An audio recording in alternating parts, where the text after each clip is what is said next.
Today on How It's Made. Big beam. Design.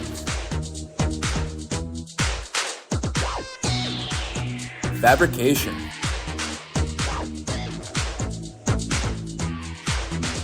Testing.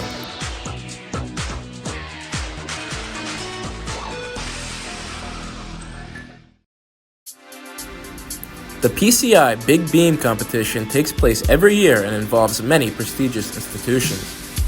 The goal is to design and fabricate a beam which meets the cracking, ultimate load, and deflection requirements. This year, students had to design for 2 equal point loads of 10 kips, which would be applied on one side, away from midspan. The design is then fabricated and tested with the goal of achieving results within a range of the predicted values. First, a design must be developed for our big beam.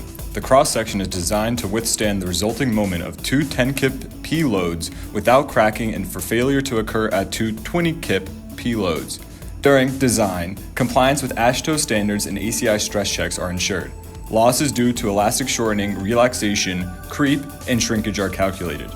Following the calculation of the losses, the ACI stress check limits at transfer and at full service are calculated. The ACI simplified method is used to calculate FPS and the nominal capacity. Strain compatibility was also used to ensure the nominal capacity. Once the nominal moment passed both the factored load and cracking load requirements, the cross-section of the design is complete as shown here. Shear reinforcement is then designed to prevent the formation of shear cracks and potential failure mechanisms of shear. Number 3 stirrups tied alternatingly around the center strand were used in this design to ensure symmetry. At the location of the point load, the shear reinforcement is designed as 11 number 3 stirrups 3 inches on center for the first 3 feet from the support, and then 8 stirrups spaced 11.5 inches on center for the remainder of the beam. The curvature is calculated at 3 points: at release, at cracking, and at nominal. Using this curvature and its corresponding moments, the real curvature of the beam may be calculated. This is then multiplied by the virtual moment diagram and integrated over the length to attain the deflection.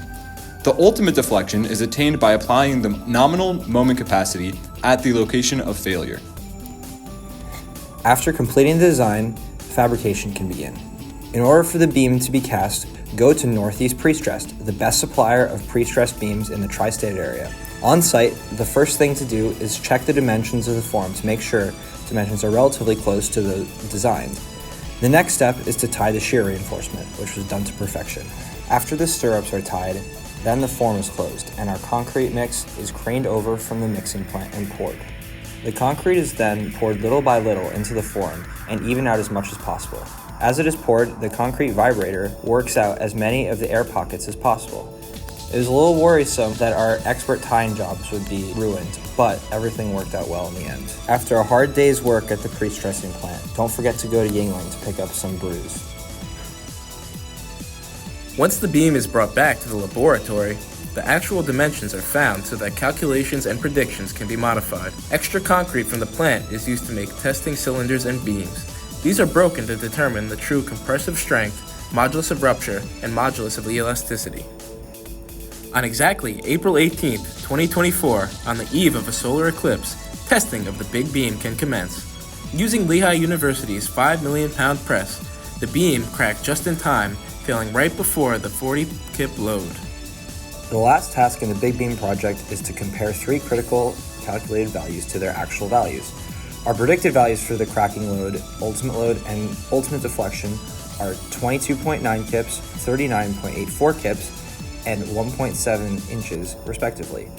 Compared to the real values seen in the graph, our error in the cracking load was 2.2%, the error in the failure load was 1.6%, and our error in the deflection was 16.1%, providing a total error of 19.9%. The error in the ultimate deflection can be attributed to the high variability of the pre-stressing steel near its ultimate capacity. And that's how you make a big beam. Thank you to the PCI for facilitating this competition, Northeast Prestress for the manufacturing of the big beam, and Dr. Clay Naito for teaching us the necessary skills to complete this project.